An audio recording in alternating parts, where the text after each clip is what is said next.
I need you to tell Mark, Clara pleaded. Rachel's smile was cold and calculated. And what will you tell him? She replied. That his sister has been f***ing his wife? That his child is not his own?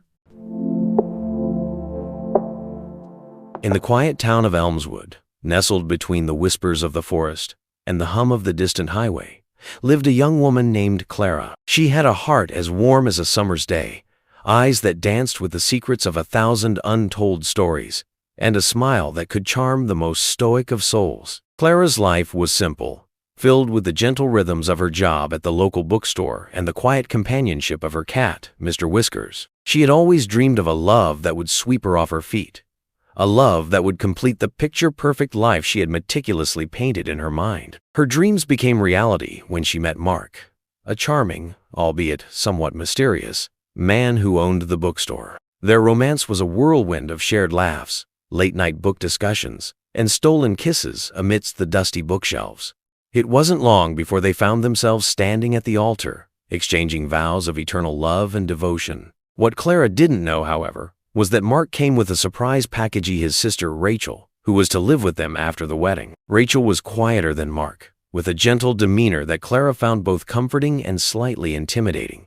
She had an enigmatic allure that Clara couldn't quite put her finger on. The first few weeks of their new life together passed in a blur of wedded bliss and the excitement of setting up their home. Rachel, ever the polite houseguest, kept mostly to herself, often retreating to her room or spending hours in the garden, tending to the plants with a dedication that bordered on obsession. Clara had noticed Rachel's tendencies to keep her personal space meticulously organized and her clothes impeccably folded, but she chalked it up to Rachel's quirks and didn't think much of it. One fateful evening, after a particularly long day at the store, Clara decided to indulge in a hot bath. She drew the curtains, filling the room with the scent of lavender bubbles, and slipped into the water with a contented sigh. As she closed her eyes and allowed the warmth to seep into her bones, she heard the door creak open.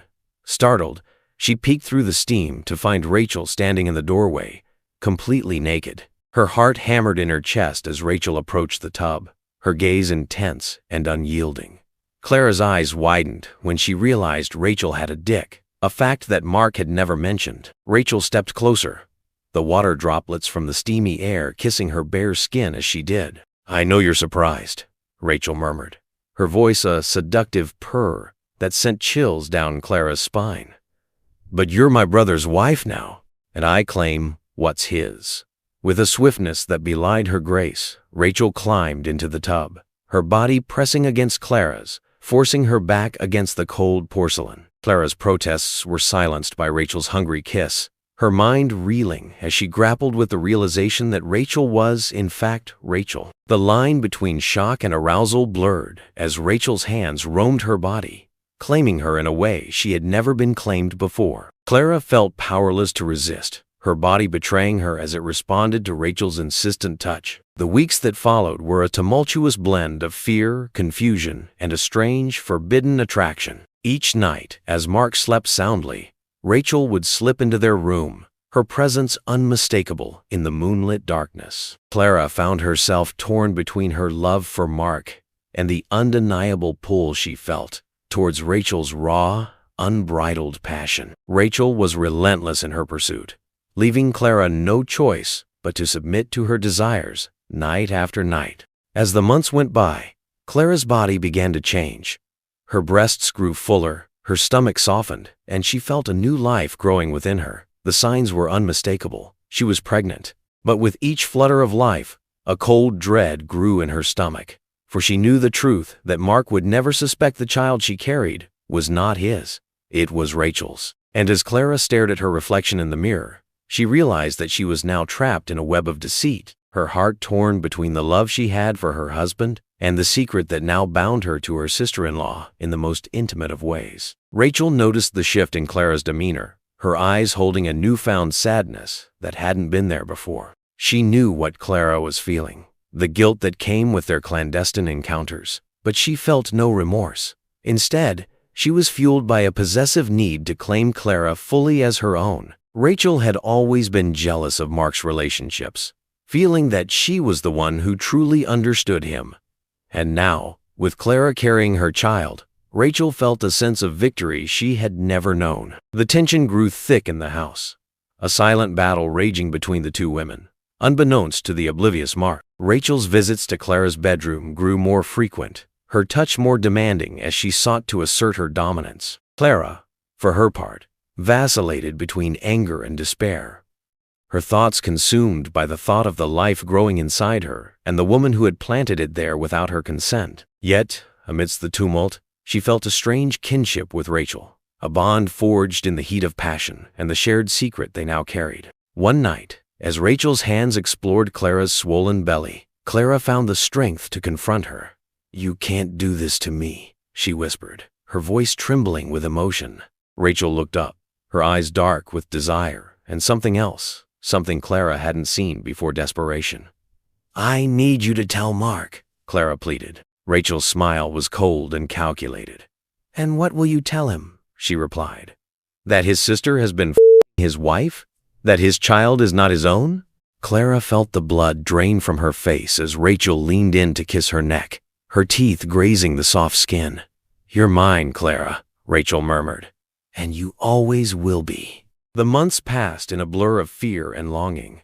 Clara's love for Mark remained unshaken, but she couldn't ignore the magnetic pull Rachel held over her. The situation grew more complicated with each passing day, a tangled mess of love, lust, and betrayal. And as Clara felt the baby kick for the first time, she knew she had to find a way out, to tell Mark the truth before it was too late.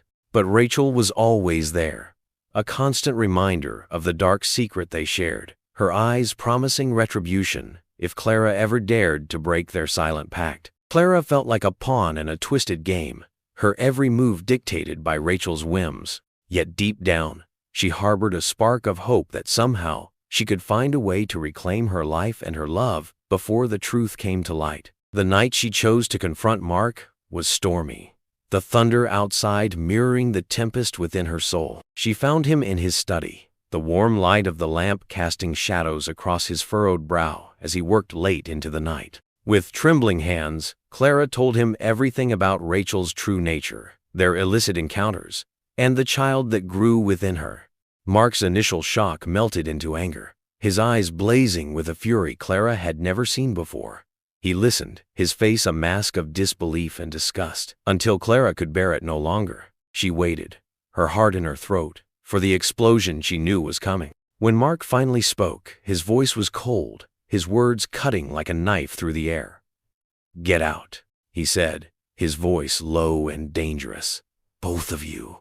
I never want to see either of you again." Clara felt her world shatter into a million pieces, her heart breaking into a symphony of pain. Rachel's smug expression was the last thing she saw before she was thrust out into the cold, drenching rain.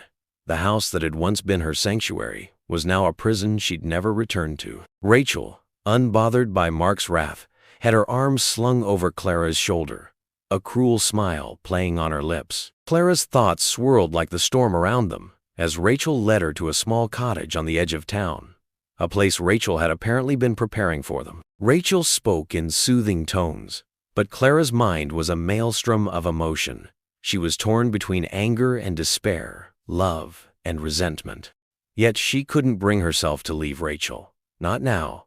Not when their fates were so inextricably linked by the child she carried. As they settled into their new home, Clara wondered what kind of future awaited them. A future built on deceit and the ashes of her shattered dreams. In the months that followed, Clara's belly grew, a constant reminder of Rachel's victory. Rachel took care of her, tending to her every need. But Clara couldn't shake the feeling of being a captive, a plaything in Rachel's twisted game. Rachel reveled in her newfound power, her eyes gleaming with satisfaction whenever Clara flinched at her touch. Yet there were moments of tenderness, moments when Rachel would stroke Clara's hair and whisper sweet nothings into her ear, moments that made Clara's resolve waver. She knew that Rachel was toxic, a serpent in their Garden of Eden. But she couldn't help the warmth that blossomed in her chest when Rachel looked at her with something that resembled affection. The tension between them grew, a simmering pot ready to boil over at any moment. Clara's resentment grew with each passing day, but so did her love for the child that grew within her. Rachel had taken everything from her home, her husband, her dignity, but Clara was determined to give this innocent life the best she could, even if it meant being forever bound to the woman who had destroyed her happiness. As the due date approached, Clara made a silent vow to protect her child, no matter the cost. The storm clouds of their past hovered over them, but Clara clung to the hope that somehow she could still find a way to forge a future filled with love and acceptance for her unborn child. But the path ahead was fraught with challenges, and Clara knew she would have to navigate them with the strength of a lioness protecting her cub. Rachel's manipulation and control were relentless, and Clara was beginning to realize that escaping her grasp would be more difficult than she ever imagined.